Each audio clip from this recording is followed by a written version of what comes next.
एकादशी व्रत से जुड़ी 5 बड़ी गलतियां जिसे करने पर पुण्य की जगह आपको मिल सकता है पाप। राधे राधे दोस्तों, कैसे हैं आप सब। आई होप कि आप सब अच्छे होंगे। दोस्तों, वीडियो शुरू करने से पहले मैं आप सभी से रिक्वेस्ट करूंगी कि मेरी वीडियो को लाइक करें, ज़्यादा से ज़्यादा शेयर करें, और अगर आप मेरे चैनल पर न्यू हैं तो मेरे चैनल को ज़रूर से ज़रूर सब्सक्राइब करें। दोस्तों, इस वीडियो में मैं आपको बताऊंगी एकादशी से जुड़ी कुछ गलतियां जो अक्सर हमसे हो जाती हैं, लेकिन हमें इन गलतियों का हमेशा ध्यान रखना चाहिए और ये गलती हमें कभी भी नहीं करनी चाहिए। तो दोस्तों, सनातन परंपरा में जिस एकादशी व्रत को भगवान विष्णु की कृपा बरसाने वाला माना गया है, इसका शुभ फल पाने के लिए जिन नियमों का पालन करना है वह बहुत ज़रूरी होता है। तो उसके बारे में आज हम इस वीडियो में जानेंगे। तो हिंदू धर्म में भगवान विष्णु का आशीर्वाद पाने के लिए एकादशी व्रत रखने का विधान बताया है। आज आश्विन मास के कृष्ण पक्ष की एकादशी तिथि आने वाली है, जिसे हम इंदिरा एकादशी के नाम से जानते हैं।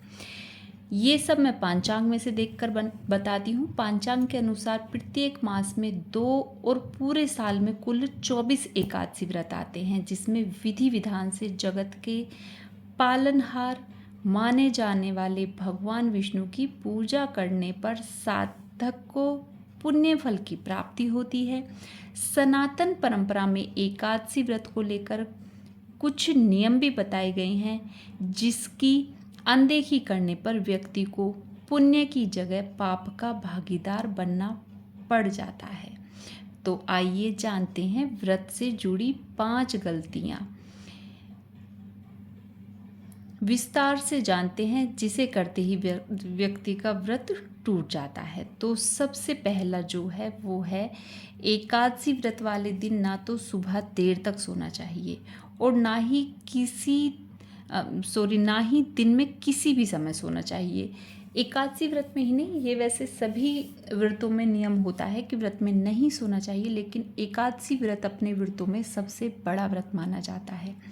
तो इस दिन व्रत करने वाले व्यक्ति को काले रंग के वस्त्र भूलकर भी नहीं पहनने चाहिए। भगवान विष्णु के व्रत में पीले रंग के वस्त्रों का पहनना अत्यंत ही शुभ माना गया है, इसलिए इस रंग के वस्त्र पहनने का प्रयास करें। विष्णु भगवान की पूजा में उनके मंत्र का जाप हमेशा चंदन या तुलसी की माला से करना चाहिए, अन्यथा इसका व्यक्ति को पुण्य फल नहीं मिलता। अब बात करेंगे दूसरी गलती की।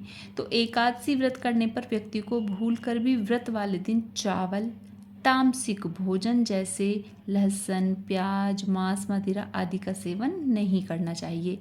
एकादशी व्रत वाले दिन कोदो और चने के साग का भी सेवन नहीं करना चाहिए। अब बात करेंगे तीसरी गलती की। तो एकादशी व्रत के दिन किसी जरूरतमंद व्यक्ति को अन्न का दान और भोजन कराने का बहुत ज़्यादा पुण्य फल मिलता है, लेकिन ध्यान रहे कि व्रत करने वाले व्यक्ति को भूल कर भी आज किसी का दिया हुआ अन्न नहीं खाना चाहिए और ना ही किसी के द्वारा दिया गया भोजन करना चाहिए। यदि मजबूरी में खाना पड़ भी रहा है तो उसकी कीमत किसी न किसी रूप में उसे उसकी जरूर चुका देनी चाहिए। अब बात करेंगे नंबर 4। एकादशी व्रत वाले दिन व्यक्ति को स्त्री प्रसंग से बचते हुए पूरी तरह से ब्रह्मचर्य का पालन करना चाहिए। व्रत करने वाले व्यक्ति को भूल कर भी अपने मन में किसी को लेकर काम, क्रोध, ईर्ष्या की भावना बिल्कुल भी नहीं लानी चाहिए। अब बात करेंगे हम नंबर 5 की। तो एकादशी व्रत वाले दिन पेड़ पत्तियों को लेकर भी नियम बताए गए हैं। मान्यता है एकादशी के दिन किसी भी पेड़ से पत्ते या लकड़ी नहीं तोड़नी चाहिए। कहते हैं कि एकादशी के दिन तुलसी माता को बिल्कुल भी स्पर्श नहीं करना चाहिए। अगर आपको तुलसी विष्णु भगवान के लिए चढ़ाने के लिए चाहिए तो एक दिन पहले आपको तोड़ कर रखनी होगी।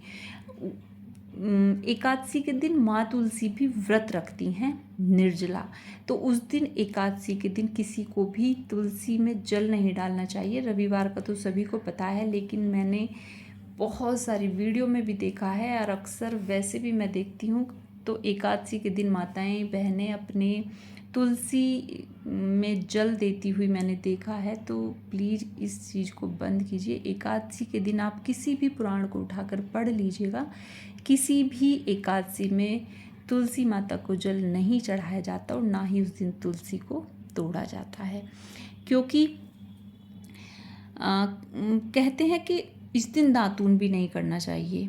लकड़ी या फिर पूजा के लिए तुलसी के पत्ते बिल्कुल भी नहीं तोड़ने चाहिए। भगवान विष्णु की पूजा के लिए एक दिन पहले ही आप तुलसी दल तोड़ कर रख लें। और मैंने आपको वीडियो में पहले भी दिखाया हुआ है, अगर आप किसी गिलास, कटोरी या कोई भी छोटा सा ऐसा बर्तन ले लीजिएगा, उसमें जल करके और उसमें तुलसी की टहनी को अगर आप रख लेंगे तो कम से कम 1 हफ्ते हरी भरी रहती है। ऐसा नहीं है कि तुलसी पत्र आप रखेंगे तो वो सूख जाएगा। और मैं तो ये कहूँगी कि सूखा तुलसी का पत्र भी तुलसी होती है, सूखी हो चाहे गीली हो, वो हमेशा से प्रसिद्धि रही हैं, पूजनीय रही हैं। तो आप पत्ते ना तोड़कर गमले में जो नीचे पड़े हुए होते हैं, जो अपने आप गिर जाते हैं, उन पत्तों का इस्तेमाल आप कर सकते हैं। उनको धुलकर भगवान को अर्पण कर सकते हैं। शालिग्राम जी के और लड्डू गोपाल जी के, विष्णु भगवान के मस्तक पर उस दिन तुलसी धारण आप जरूर कराएं।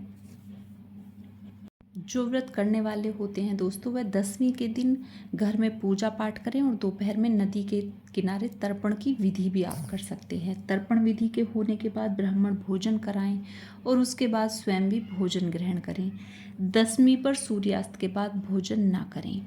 एकादशी के दिन प्रातःकाल उठकर व्रत का संकल्प लें और स्नान करें। अगर जो लोग एकादशी व्रत रखते हैं, ये मैं उनके लिए बता रही हूँ, तो जो लोग एकादशी का व्रत रखते हैं वो 10वीं में शाम के टाइम भोजन कर लें, रात्रि में उन्हें भोजन नहीं करना चाहिए। एकादशी के दिन फिर से श्राद्ध और तर्पण विधि करें एवं ब्राह्मण को भोजन अवश्य कराएं।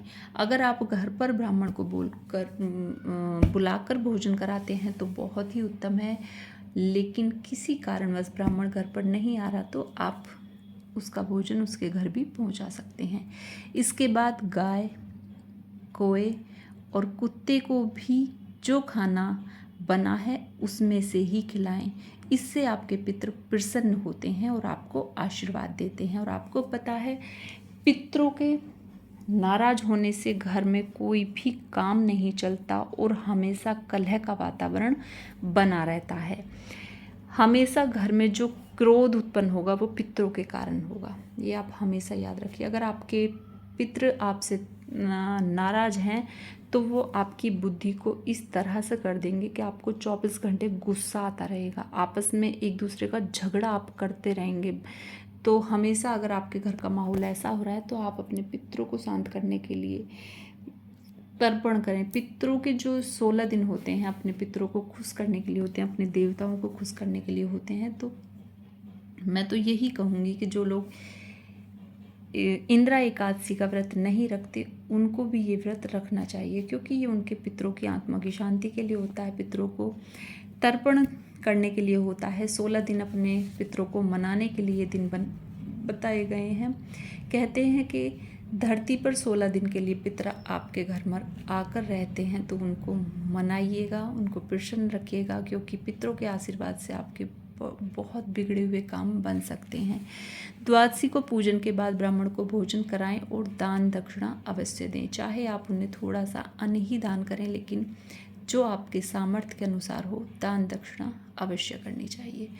तो दोस्तों, ये थी थोड़ी सी और जानकारी एकादशी के बारे में। आशा करूँगी आपको ये वीडियो बहुत अच्छी लगी होगी। अगर आपको ये वीडियो ज़रा भी अच्छी लगी हो तो प्लीज़ मुझे कमेंट्स में ज़रूर बताएं। और दोस्तों, मिलते हैं ऐसी ही किसी और वीडियो के साथ। तब तक के लिए जय श्री राधे। राधे राधे दोस्तों, बाय बाय।